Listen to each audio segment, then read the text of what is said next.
Shaquille O'Neal isn't just a four-time champion who shattered backboards so hard the NBA had to redesign the rims. He's a sworn reserve police officer who once almost failed a drug test because of a poppy seed muffin. But when a man that larger than life starts naming the 6 players he never respected, you know the stories are going to hit even harder. Number 1. Kobe Bryant. When the conversation shifts to Shaquille O'Neal never respected Kobe Bryant, people usually assume it's exaggeration. After all, they won 3 championships together. But if you trace the real events, the quotes, and the public shots, a pattern appears. Shaq admired Kobe's talent, but respecting him the way Kobe demanded? Well, that's another story. The tension didn't begin with losses, it began during dominance. From 2000 to 2002, the Lakers ruled the league. 3 straight championships. Shaq was Finals MVP each time, overpowering everyone in his path. Kobe was closing games, guarding the toughest perimeter threats, and evolving into a superstar. On paper, it was a perfect partnership. Behind the scenes, it was anything but. Shaq openly referred to the Lakers as his team. He criticized Kobe for shooting too much and not passing enough. Kobe fired back publicly, calling Shaq selfish, immature, even jealous. These weren't subtle disagreements. At one point, Kobe made it clear that if he ever left the Lakers, Shaq's behavior would be a major reason. That statement alone showed how fractured things had become. Inside the locker room, the feud wasn't hidden. Phil Jackson tried to control the damage. He ordered players not to discuss internal issues with the media. Kobe ignored that directive and was fined. Team meetings became awkward scenes where both stars addressed teammates but avoided speaking directly to each other. They were leaders of the same team who barely communicated, and still, they kept winning. Kobe later admitted the confrontations weren't whispers behind backs. They argued face to face. In his mind, that direct conflict helped fuel their historic 2001 playoff run, when the Lakers went 15-1. But while Kobe saw intensity as growth, Shaq often saw Kobe's obsessive drive as unnecessary control. Their clash was about mindset. Kobe lived for early mornings, endless film sessions, and punishing workouts. Shaq relied on dominance, personality, and natural force. Kobe believed every ounce of talent demanded relentless effort. Shaq believed results spoke for themselves. That philosophical gap widened every year. By 2004, championships weren't enough to keep them together. The Lakers chose a direction and traded Shaq to Miami. The dynasty didn't collapse because they lacked ability. It collapsed because coexistence failed. After the split, whatever mutual restraint remained disappeared. Shaq took direct shots at Kobe in interviews. He even recorded a rap song mocking him, otherwise known as a diss track. When he won in Miami, he praised Dwayne Wade as the best teammate he'd ever had. Many saw that as a calculated jab. Kobe rarely responded publicly, but the silence carried its own message. Then came 2010. Kobe captured his 5th championship and made sure to note he now had one more than Shaq. It was a small sentence with enormous weight. The rivalry clearly remained personal. Respect still felt conditional. Yet time reshaped both perspectives. In 2009, they shared the All-Star Game MVP award. In a quiet but meaningful gesture, Kobe allowed Shaq's son to keep the trophy. That moment softened years of hostility. Shaq later admitted that's when he realized how trivial much of their conflict had been. By 2015, Kobe openly reflected on his role in the feud. He called himself immature in those early years and admitted that taking arguments public hurt the team. Shaq, in his typical fashion, claimed he didn't even remember half the insults exchanged. He had mentally moved on long before. So, Shaq respected the skill, but during those Lakers years, he didn't respect Kobe's need for control, his public challenges, or his obsession with pushing teammates beyond comfort. Number 2. Dennis Rodman. Shaquille O'Neal has shared locker rooms with legends, Hall of Famers, and superstars. Yet, when asked about his worst teammate ever, one name keeps coming up: Dennis Rodman. Not because Rodman couldn't play. Shaq has repeatedly admitted he was a great player. The issue, according to Shaq, was respect, or more specifically, the lack of it. Their time together was brief. During the 1998-99 season, Rodman joined the Los Angeles Lakers and played just 23 games. But in that short stretch, he left an impression on Shaq that lasted decades. On his podcast, Shaq explained that trying to build team unity became nearly impossible when one player operated under completely different rules. He was a great player, Shaq said, but he made it hard. Shaq described scenes that sounded unreal. Pre-game meetings would be happening, coaches would be speaking, and Rodman would stroll in minutes before tip-off, casually eating chicken and rice. He wouldn't pay attention. Sometimes he would jump into a cold shower while instructions were being given. Then he'd walk out, skip a proper warm-up, and somehow grab 15 to 20 rebounds like it was routine. For Shaq, who believed in structure and preparation, it was maddening. He couldn't understand how someone could ignore the system and still dominate. The frustration didn't stay on the court. Years later in interviews, Shaq went even further. He openly criticized Rodman's hygiene, saying he stank and smelled like garbage truck water. Then he added something that clearly bothered him even now. Rodman would go to clubs and still have models surrounding him. Shaq admitted it drove him crazy. He couldn't figure out how someone so messy and unpredictable still had that kind of pull. Fans online have often interpreted those comments as jealousy, pointing out that Shaq himself enjoyed nightlife but seemed baffled by Rodman's effortless charm. But the tension between them didn't start in Los Angeles, when they faced each other as opponents in the mid-1990s. Rodman occasionally found ways to frustrate the most dominant center in basketball. In a 1996 matchup, Shaq exploded early with 23 first-half points, then Rodman adjusted. In the second half, Shaq managed only 4 points as Rodman's physical defense disrupted him. The game went to overtime and Rodman's team secured the win. Rodman later claimed that Shaq had an issue with him because he was one of a few players capable of holding him down. "Shaq has a problem with me," Rodman said. "I'm probably the only guy who could hold him down." He even mentioned that other dominant big men like Alonzo Mourning disliked facing him for similar reasons. Rodman's energy, physicality, and psychological edge made him a nightmare matchup. By 2024, Shaq was still retelling stories about Rodman's behavior. In newer interviews, he repeated how Rodman would arrive with around 40 minutes on the clock, ignore meetings, take cold showers, and still produce elite numbers. Every retelling seemed to add another layer of disbelief. To Shaq, it wasn't just about basketball, it was about standards. He believed in warm-ups, in listening to coaches, and at least pretending to follow structure. Rodman followed none of it. That's where the respect fractured. Shaq didn't deny Rodman's greatness, he denied the way he approached the game. Watching someone bend every rule and still succeed felt wrong to him. It felt like chaos being rewarded. Number 3. Phil Jackson.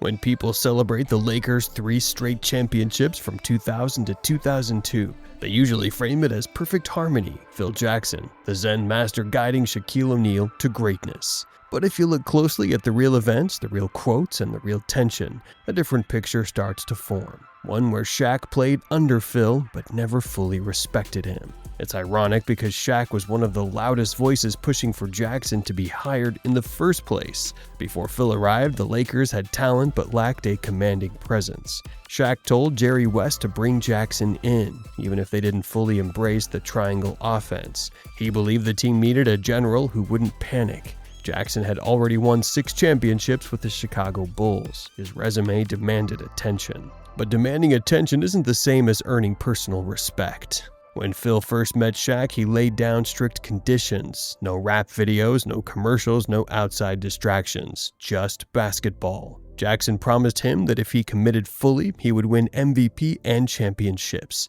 Shaq agreed for a year. Then again, the Lakers won 3 titles. On the surface, everything worked. Underneath, cracks remained. Shaq later admitted that he had never had a coach that firm before. Previous coaches made suggestions. Jackson gave ultimatums. Play it this way, if not, you sit. That structure brought results, but it didn't necessarily build closeness.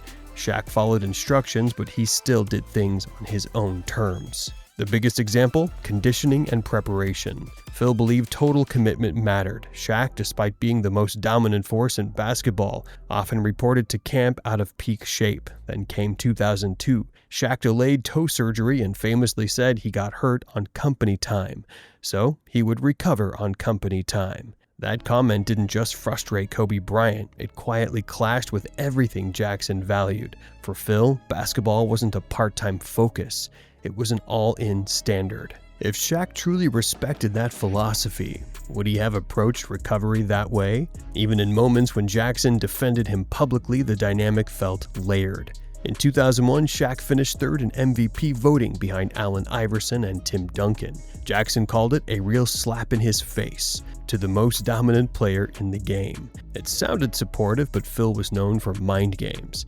He turned that slight into playoff fuel. The Lakers went 15-1 in the postseason and won the championship. Behind closed doors, though, insiders believed Jackson pushed Shaq harder than he praised him. Public defense, private pressure. And Shaq wasn't always comfortable with that balance. Then came the growing war with Kobe Bryant. Each year, the rivalry intensified. Shaq questioned Kobe's style and shot selection. Kobe questioned Shaq's work ethic and leadership. Teammates grew exhausted. At one point, Jackson admitted players started ignoring the feud because it had become ridiculous. Phil had handled Michael Jordan and Scottie Pippen before, but this was different. Both Shaq and Kobe wanted control. Both wanted credit. Over time, many believe Jackson leaned toward Kobe, especially in later years. Kobe's obsessive work habits aligned more closely with Phil's ideals. That shift didn't go unnoticed. Respect in Jackson's world was tied to discipline, and Shaq's more relaxed approach never fully matched that standard. After Shaq was traded to Miami in 2004, the tension lingered. When the Heat faced the Lakers, Shaq often ignored Kobe. Jackson publicly said Shaq should at least acknowledge him. Phil didn't like former champions carrying grudges. He expected maturity. That moment spoke volumes. Shaq respected winning. He respected dominance. He respected rings. Number 4. Michael Jordan. Shaquille O'Neal once spoke about players he did not respect. When the name Michael Jordan comes up, the story is not simple. Their rivalry in the 1990s had fear, battles, wins, losses, and strong words. Shaq entered the NBA in 1992 with the Orlando Magic. At that time, Jordan was already a global star. Shaq said many times that he had Jordan's poster on his wall in high school. He watched him in the dunk contest against Dominique Wilkins. He admired him in college. Then one day, Jordan was standing in front of him on the court. Shaq later said on the Impulsive podcast, "He's the only man that had me terrified on the court." He explained that when Jordan ran past him, it felt unreal. Everything we saw on TV was happening in real life. Jordan was fast. His form was perfect. The way he moved looked easy. Shaq said sometimes he thought, because Jordan went by him so quickly. Their first game was on January 12, 1993. The Bulls beat the Magic 122-106. Jordan scored 23 points. Shaq had 19 points and 11 rebounds. The rookie center felt the pressure of facing his idol. But something changed later that season. On January 16, 1993, Jordan scored 64 points against Orlando. It was one of the best games of his career. Still, the Magic won 128-124 in overtime. Shaq finished with 29 points, 24 rebounds, and 5 blocks.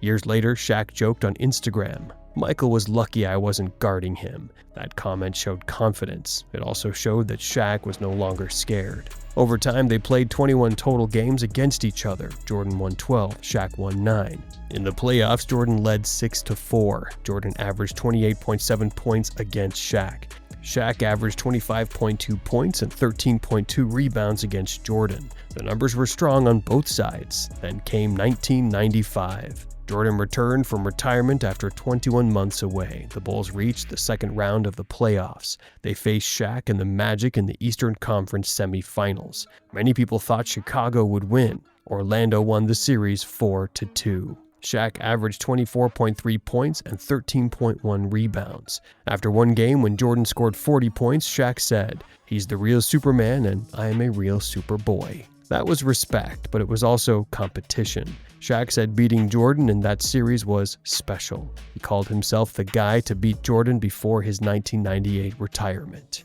Still, the story did not end there. In 1996, the Bulls came back stronger. They swept Orlando in the Eastern Conference Finals. Jordan was in full form again. After the loss, Jordan put his hand on Shaq's shoulder and said, "Before you succeed, you must first learn how to fail." Shaq said he did not understand that message at the time. That lesson stayed with him. Later, when Shaq moved to the Lakers and struggled in the early years with Kobe Bryant, he remembered Jordan's words. It helped him handle failure and push forward. So, where does respect fit in? Shaq admired Jordan. He feared him at first. He competed hard against him, but admiration is not the same as respect in Shaq's world. Number 5. Charles Barkley. Now, when the name Charles Barkley comes up, the story goes back many years. Their issues did not start on television. They started in the 1990s when both were still playing. Shaq entered the league in 1992. Barkley was already a star. Games between them were physical and loud. Shaq later said their rivalry was serious. On the Straight Game podcast, he said, "Our rivalry was so bad that his boys tried to jump me." He added that his own friends tried to respond. He said it showed how much they cared about winning. It was not just trash talk, it felt personal. Then came November 10th, 1999. During a Rockets vs. Lakers game, Barkley threw a basketball at Shaq's head. Shaq reacted fast. He threw a punch. Both teams rushed in to separate them. Both players were ejected and suspended for one game. Shaq was fined $10,000. Barkley was fined $5,000. The fight was shown many times over the years. It became one of the most famous moments of their careers. After retirement, they joined TNT's Inside the NBA. Many thought the old issues were gone, but the tension often showed on air. In 2017, Barkley spoke on the Rich Eisen show about his feud with Shaq. He joked that Shaq had thinner skin than Flat Stanley. He said he liked to tease him and watch him get upset. He admitted he kept digging at Shaq because he enjoyed seeing him react. Barkley also said that Shaq stayed mad longer than he did. One comment caused big drama. Barkley said Shaq rode the coattails of Kobe Bryant and Dwayne Wade to win titles. Shaq fired back by saying Barkley would not understand certain playoff pressure because he reached the finals only one time. Barkley responded by listing the teammates who helped Shaq win rings. The argument felt real. Co-hosts Ernie Johnson and Kenny Smith had to calm things down. Years later, in 2025, things went viral again. During a live show after playoff games, Barkley was asked if he liked wrestling. Suddenly, Shaq tackled him on the studio court. Fans online laughed and posted clips. Some called it fun. Others said Shaq was bullying Chuck. It looked playful, but it showed how fast their tension can rise. Still, the respect issue is complicated. Barkley has praised Shaq many times. In 2026, he called Shaq the greatest physical specimen in NBA history. He said he had never seen a man that big run so fast and jump so high. He said Shaq playing 20 years was one of the greatest accomplishments in sports. He talked about how Shaq could outrun and outjump everyone in his prime. But Barkley has also criticized Shaq's work habits. He said Shaq relied too much on size and power. He's pointed out that Shaq could have been even greater with better discipline. That mix of praise and criticism never sat well with Shaq. Number 6. Dwight Howard. Shaquille O'Neal and Dwight Howard's problem started almost 20 years ago, and it all began with one word: Superman. In 2008, Dwight wore a Superman cape during the dunk contest. Shaq had used that nickname for years. He felt it belonged to him. Dwight later said the name came from a Soulja Boy song, not from copying Shaq, but Shaq did not like it. From that moment, the tension grew. Shaq used his role on TNT to criticize Dwight often. He said Dwight was not playing like a true dominant big man. He said Dwight was not a Hall of Famer. When Dwight played in Taiwan, Shaq mocked the league and called it a lifetime fitness league. He said Dwight should average 30 points against short players. Dwight felt attacked. The back and forth became public. In 2025, Dwight appeared on The Gods show and said he never wanted to be Shaq. He said he respected him but was tired of the comments. He even asked if they needed to throw hands. Shaq responded online. He said he never cared about Dwight and called him sensitive. He told him to stay off podcasts. Dwight fired back on social media. He accused Shaq of being jealous for 20 years. He said Shaq was insecure and always hating. He even claimed Shaq once sent him a long 5-paragraph direct message saying he was not great enough to hate. The fight looked worse than ever. But something unexpected happened. In early 2025, Dwight got his jersey retired. Later that night, Shaq saw him at a bar. Shaq said he thought they were about to fight. Dwight walked up to him and asked to talk. They went to the back and had a real conversation. Shaq asked him why he thought he did not like him. That talk changed everything. Soon after, Dwight invited Shaq to walk him out at his Hall of Fame ceremony. During his speech, Dwight said their issues were like sibling rivalry. He said brothers fight over small things. He even joked and blamed Soulja Boy for starting it. He called Shaq the true original Superman and thanked him for being there. Shaq accepted. They appeared together on the Big Podcast and spoke calmly. After 20 years of shots, jokes, and anger, they cleared the air. What do you think? Was Shaq right about the players he didn't respect? Comment your thoughts below. And don't forget to like and subscribe for more real NBA stories.